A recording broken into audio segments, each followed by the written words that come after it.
Shalom. This is Levi Shore. Welcome back to Sweet and Good Torah. We're in a very special time right now. We're just beginning Parsha Shmos, which is the beginning of the book of Exodus. We're learning all about Yetziat Mitzrayim, the going out of Egypt, the Exodus from Egypt. And it's a special time called Shovavim. It's a very special time for Teshuvah, and it's a very powerful time where we can not only learn about the Gula, not only learn about how we can get out of the exile as we did in Egypt, but it's a good time for teshuva, and we can correct what we need to merit to get out of the gula. So one thing that's been really on my mind for a while, it seems like it's such a crazy time right now, and like, it's very confusing and what's going on. We have all this crazy things that we haven't really seen so much in the world. I mean, we've had this ongoing war in Israel that began on the Shabbos of Simchas Torah, October the 7th, and it's just ongoing. It seems that maybe B'ezrat Hashem will see the freedom soon for some more of the hostages, and B'ezrat Hashem, hopefully all the hostages. But it's a very confusing time. And one thing I've wondered is, how are we going to get out of our current Gullus, our current exile? It's called the Gullus Edom, the Roman exile. It's been going on for 25 years now. So we've been in it so long. When is it going to end? When are we going to get out of it? How are we going to merit to see the coming of Mashiach? I mean, there's a lot of signs, and we'll see soon that we seem to be very close. We're getting closer and closer. And maybe all the confusion is all part of it. But like, how are we going to merit?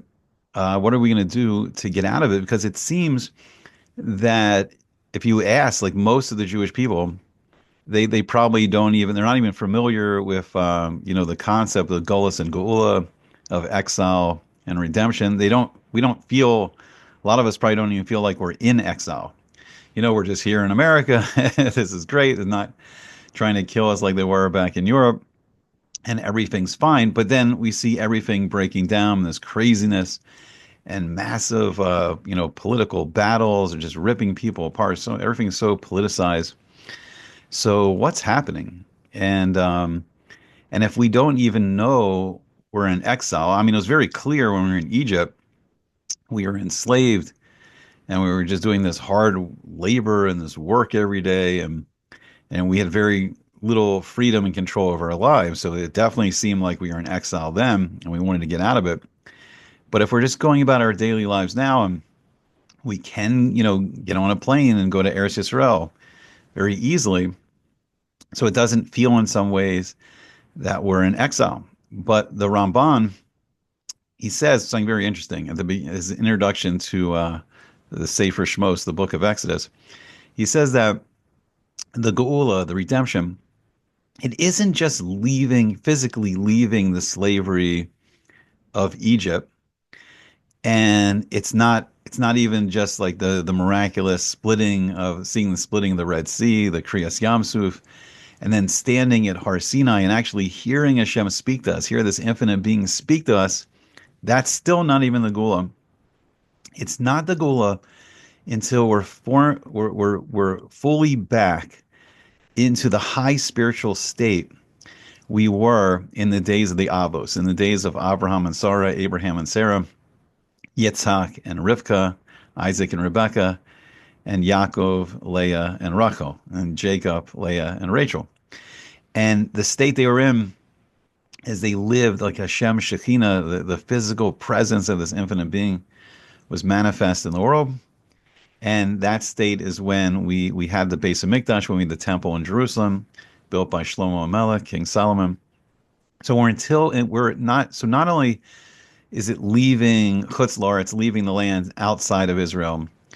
Not only is it going back to Israel, but it's much more than that. It's them building the Beis Hamikdash and living close, this high spiritual existence, very close to Hashem. So that's the full process of Gula. So right, we're very far from that. Even though we can get on a plane and go easily, to Israel, we're very far from that. And we're really in a state, let me bring this up here. So we learn in a Mishnah at the end of Masechta Sota And it tells us what's the state of the world before Mashiach comes. So it says something interesting, and we'll see a lot of it is happening. It's becoming more and more powerful in this condition every day. So it says, "Be'ikvos Mashiach," in the footsteps of the Mashiach, the footsteps of the Messiah, chutzpah yiske. It's just going to be this great increase in chutzpah. People are very arrogant. They're bold. Everyone's an expert on everything. We see it all over social media. Like, everyone's the expert on everything. Even if people haven't really studied it or, have no expertise in every subject, everyone's an expert. And then we see this very much, the Vayoker Yamir, the just this inflation. Everything's getting more expensive all the time. And it goes, I'm not going to go through all the conditions. One of the scary things that unfortunately it seems that we're very close to, and we've been on the edge of this for a while now, is Vahagalil Yecherav, that the Galilee region of Israel, northern Israel, is going to be destroyed. And Vegavlan Yishom, and this is going to be the people on the borders. And we saw the horrible invasion on October the 7th, how I think it was the Kibbutz Be'eri and the people that were at the Nova Music Festival, that they were on the edges, the borders of, Eretz Yisrael and where the Palestinians are living now.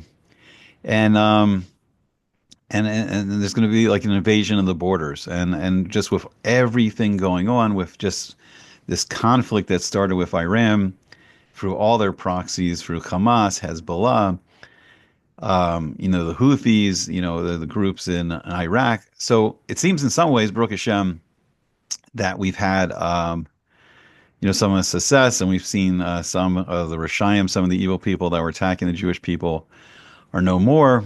But this war it's not stopping.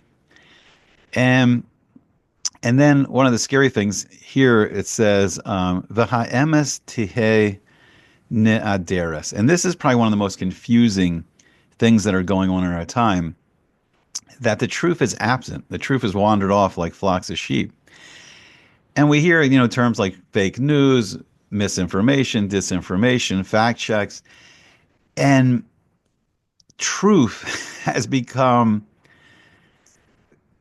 everything's so politicized that there's no truth anymore. There's over exaggerations from both political parties, demonizing the opposition, and truth is only like media narratives have become more important than truth, and trying to bend the truth, twist the truth into whatever media narrative is being pushed through the day.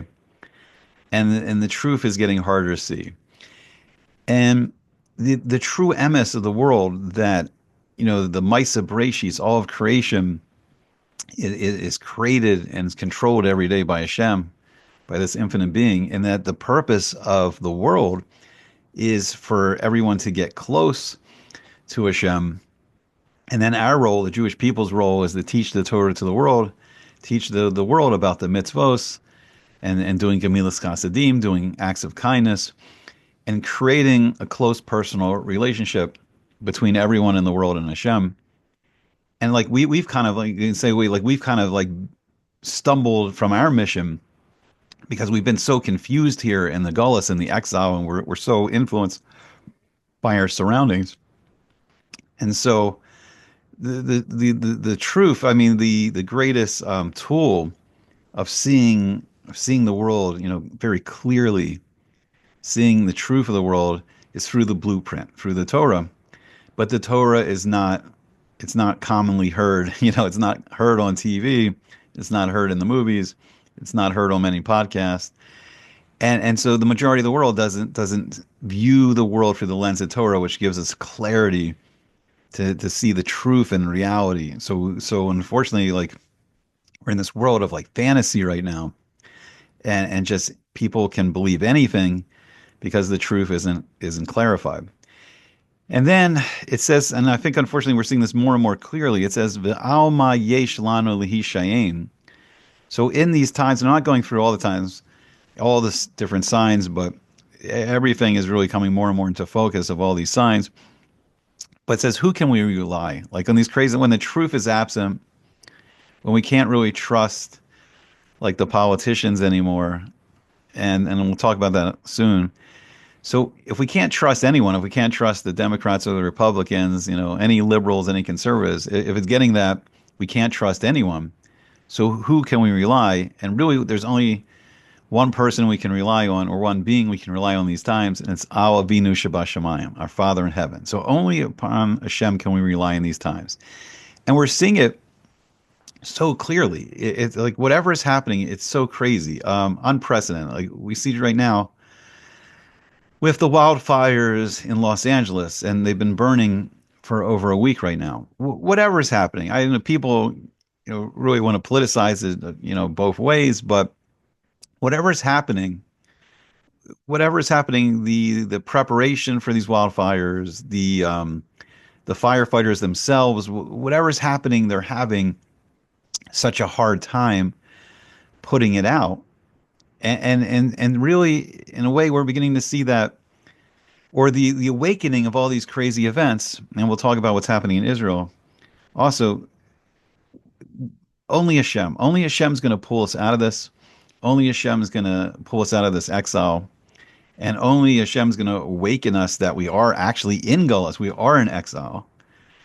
And the fantasies are starting to break down.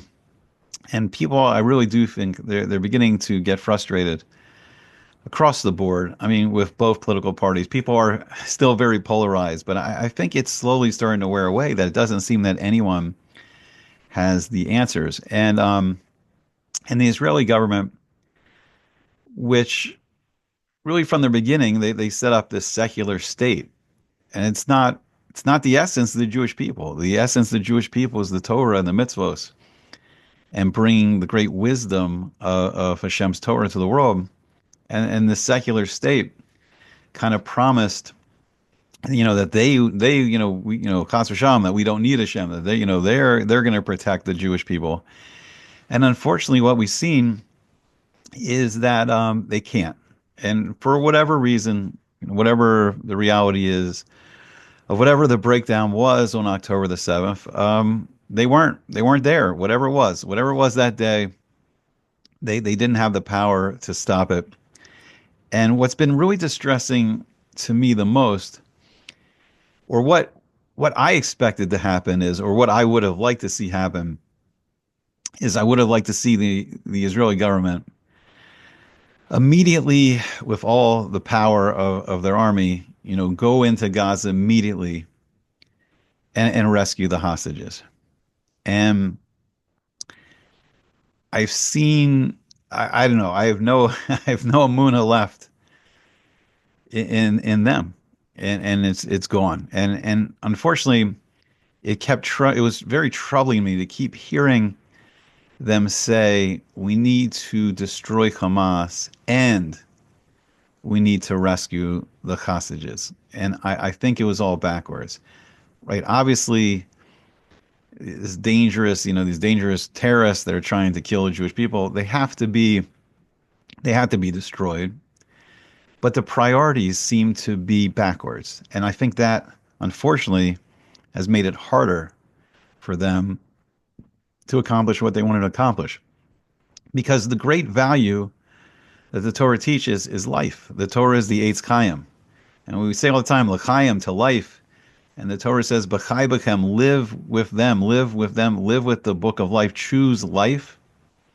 And that's the main focus. The main focus is life. And then, right, we're transforming this world, Olam Hazeh, into Olam Haba, which will finally be a world where we can do the tikkun on the Chet of Adam Rishon, the original, the sin that Adam and Eve had in Gan Eden, in the Garden of Eden.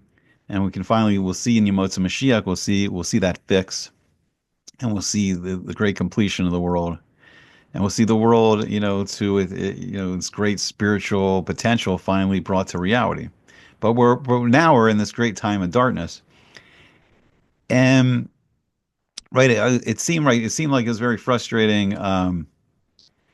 Right, with the Biden administration, it was interesting. It's very strange. In some ways, the Biden administration was putting great amounts of pressure, stopping Israel from doing what they needed to do.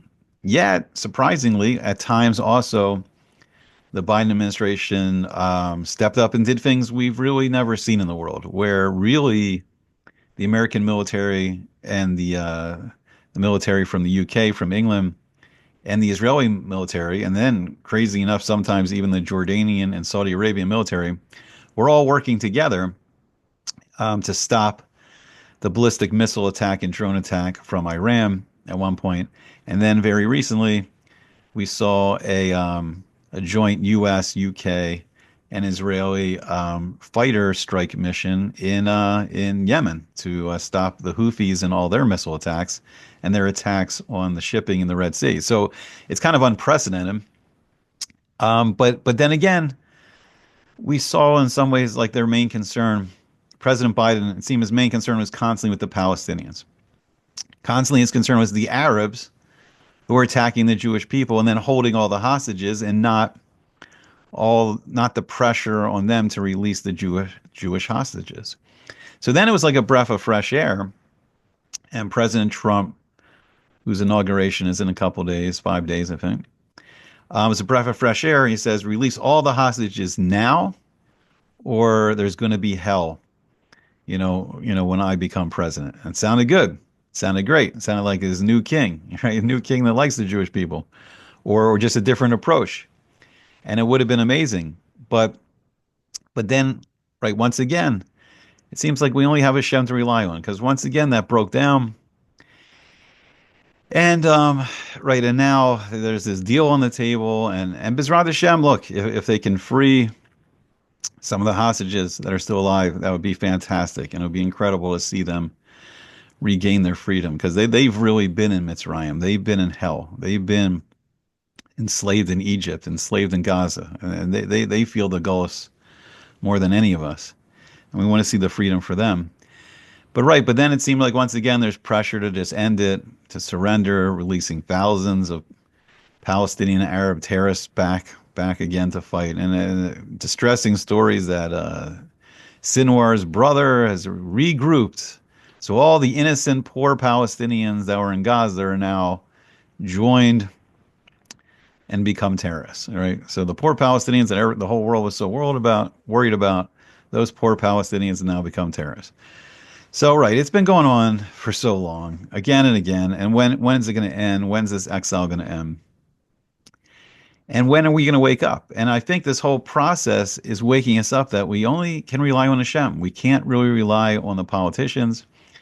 And even sometimes President Trump, who has done good things for the Jewish people, like moving the embassy to Jerusalem, declaring the Golan Heights, part of Israel, but also put pressure on Israel to make a deal and just end it, because he just wanted it all stopped, by the time he took over. But you can't just stop sometimes. I mean, evil has to be defeated, and the most important thing is rescuing these hostages, releasing these hostages. Look, the terrorists can always be destroyed, and it's a lot easier to destroy them when the hostages aren't there and they're free. So we really can't rely on anyone. We can't rely on any politician, and it's really supposed to be apolitical. I think people are like, they want to root for one side or the other, but we have to start being realistic of what's really going on, and I think this is starting to wake us up. So we're going to see a very interesting conversation in our Parsha between Moses and Hashem, and this is at the burning bush. And Hashem says, that he's going to send Moshe to Paro. He's going to say, now's the time for the Gula. V'ata lecha v'ash lechacha el Paro. Now go, and I'll send you to Paro. And Moshe's response is very interesting. Moshe says, "Vayomer Moshe el ha'elokim." Moshe says to God, he says, "Mi anochi." Like, who am I? Ki elech el Paro, that I should go to Paro. The chi otzi es bnei Yisrael mi Mitzrayim. And this is really the fascinating thing here. He says, who am I that I should go to Paro and take out the bnei Yisrael, the children of Israel, take them out from Egypt? So Rashi says incredible insight here. He says, Mi anochi, who am I? He says, Mani chashuv ledaber im hamalachim. Moshe says, who am I that I'm important enough to talk to kings? Like Moshe saying, I'm not a king. I'm not a world leader. Just an average person. And that's how a lot of us feel. Like, what can we do in these times? We're not rulers of a nation. We're not a president. We're not a prime minister. We're not kings and queens. Like, what can we do? And Hashem is saying something really powerful here. Right? Hashem's going to take care of it all. Like, we're Hashem's people. We don't need to be kings and queens and prime ministers and presidents, right? Hashem's our God. We have a melech. We always have a melech. We always have a king. We can always rely upon Hashem. And then Rashi goes on. He says, "V'chi osi es b'nei Yisrael," and that I should take out the Jewish people. And it's interesting how Moshe's phrasing it in a way. He's saying that, like Moshe is saying that I take out the Jewish people. But who's really taking out the Jewish people? It's really Hashem's taking out the Jewish people. And he says, "V'af im chashuvani," and even if I am important enough to speak to the paro, to speak with kings, ma zechu Yisrael sheye'aseh lahem nes. And this is the big question. V'otziei mitzrayim. But here's the main question. What's the merit of Yisrael? What's the merit of Israel? What's the merit of the Jewish people? A miracle should be done for them, that I take them out of Egypt. This is what Moshe's question really is. And this is really a fascinating question that Rashi's bringing out. What's our merit right now? Like, are we on the level, are we on the level of Moshe Rabbeinu, Moses, like a great Navi, a great prophet that speaks with Hashem? We're not. And the world's on a very low, like, spiritual level. But we have that greatness inside of us. And what Hashem's answer is really incredible. So what Hashem's saying is, he's saying this. Hashem's saying, Vayomer ki echiyeh imach. He said, don't worry, I will be with you. And this is the highest name of Hashem. It's echiyeh asher echiyeh. I will be that I will be. And Hashem's saying the highest name, me, my highest aspect of my relationship to mankind. Excuse me. Hashem, and he says, with my name, with the highest name, with the most powerful name, the name of pure rachmim, pure compassion and mercy, with the highest name, Hashem saying, I'm going to be with you. And said, V'zeh lecha ha'os, and this is going to be a sign, ki anochi shalakticha, that I've sent you, b'hotziacha es ha'am min Mitzrayim, that I sent you to take out this people from Egypt, because ta'avdun es ha'elokim al ha'charazeh, because you will serve Hashem, you will serve Elohim on this mountain, on Har Sinai, on Mount Sinai. And this is an incredible thing that Hashem's saying. And I've often wondered about this, because it doesn't, it's like, what's our merit right now? What's the Jewish people's merit to get out of this exile? It doesn't seem like we're not on the level of the great, like, Gedolim, great Torah scholars, like in all the generations before us. And unfortunately, a lot of us are kind of lost in this gullus, in this exile, and we're so influenced by our surroundings. But Hashem's saying, I'm going to be with you in my highest aspect, in my highest level, in the sphere of Keser, of the crown, of the high crown. Because Hashem hasn't changed. Hashem's this infinite being. Not only is he outside time and space, right? Time and space are just creations of Hashem. The nations are just creations of Hashem. The whole universe is just a creation of Hashem that he runs every day. And that's what's missing. That's why the truth is lacking. And the answer is, there's a debate in the Gemara, like, do we need to do teshuvah for the Gula? Or is all the suffering that we've done in the Gula enough, to get us out?